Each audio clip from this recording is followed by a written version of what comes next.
तुमचं मूल पुढच्या वर्गात गेलंय, पण त्या वर्गासाठी त्याचा फाउंडेशन खरंच तयार आहे का?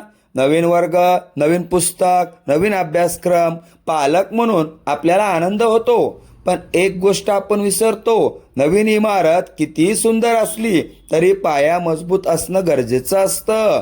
अगदी तसंच शिक्षणातही आहे. मागच्या वर्गातील बेसिक कन्सेप्ट स्पष्ट नसतील तर पुढच्या वर्गात नवीन कन्सेप्ट समजताना अडचणी येऊ शकतात. म्हणूनच आज आपण जाणून घेणार आहोत मुलाचा फाउंडेशन पक्क करण्याची 5 महत्त्वाची कारणं आणि पालकांनी काय करावं. नंबर 1, पुढचे कन्सेप्ट समजायला सोपे होतात. शिक्षणामध्ये अनेक कन्सेप्ट्स एकमेकांशी जोडलेले असतात. आजचा टॉपिक समजण्यासाठी कालचा बेसिक कन्सेप्ट आवश्यक असू शकतो. उदाहरणार्थ, गणितात बेसिक कॅल्क्युलेशनमध्ये अडचण असेल तर पुढचे प्रश्न कठीण वाटू शकतात. विज्ञानातील मूलभूत संकल्पना स्पष्ट नसतील तर पुढचे टॉपिक समजायला जास्त वेळ लागू शकतो. उपाय: नवीन चॅप्टर सुरू करण्यापूर्वी 5 ते 10 मिनिटाचा बेसिक रिव्हिजन करा. स्वतःला विचारा, या नवीन टॉपिकसाठी मागच्या वर्गातील कोणत्या गोष्टी माहीत असायला हव्यात. पाया स्पष्ट झाला की पुढचा अभ्यास अधिक सहज होऊ शकतो. नंबर 2, अभ्यासाची भीती कमी होण्यास मदत होते. काही मुलं नवीन चॅप्टर पाहतात आणि लगेच म्हणतात, हे मला जमत नाही. पण कधी कधी मुलाला पूर्ण चॅप्टर कठीण नसतो, त्याला त्यातील एखादा बेसिक पॉईंट समजलेला नसतो. मग एक अडचण दुसऱ्या अडचणीला जोडली जाते आणि हळूहळू विषयाची भीती निर्माण होऊ शकते. उपाय: मुलाला लगेच पूर्ण चॅप्टर शिकवण्याऐवजी विचारा, यातला नेमका कोणता भाग तुला कठीण वाटतो. त्या एका बेसिक पॉईंटपासून सुरुवात करा. छोटी अडचण दूर झाली की पुढचा भाग समजण्यास मदत होऊ शकते.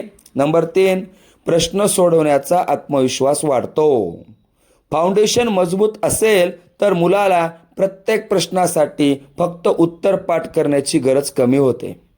त्याला विचार करता येतो, या प्रश्नात कोणता कॉन्सेप्ट वापरायचा आहे, मला काय दिलं आहे, काय शोधायचं आहे. हीच खरी प्रॉब्लेम सॉल्व्हिंग स्किल आहे. उपाय: मुलाला फक्त पुस्तकातील प्रश्न विचारू नका, त्याचा कॉन्सेप्टवर थोडा वेगळा प्रश्न तयार करा आणि विचारा, हा प्रश्न तू कसा सोडवशील व का. उत्तरापेक्षा त्याने वापरलेली विचार करण्याची पद्धत महत्त्वाची आहे. नंबर 4, नवीन टॉपिक शिकताना जुने ज्ञान उपयोगी पडते. शिक्षण म्हणजे प्रत्येक वर्षी नवीन गोष्टी वेगळ्या शिकणं नाही. एका वर्षाचं ज्ञान पुढच्या वर्षाच्या अभ्यासाचा आधार बनतं. म्हणून मुलाला जुन्या गोष्टी आठवण्याची आणि त्यात नवीन ठिकाणी वापरण्याची सवय असायला हवी. उपाय: नवीन टॉपिक सुरू करण्यापूर्वीच विचारा, आपण याआधी यासारखं काही शिकलो आहोत का. मग जुन्या कन्सेप्टला नवीन टॉपिक सोबत जोडून पहा. यामुळे मुलाला शिकलेलं ज्ञान एकमेकाशी जोडण्याची सवय लागते. नंबर 5, पुढच्या वर्गाचा अभ्यास अधिक मजबूत होतो.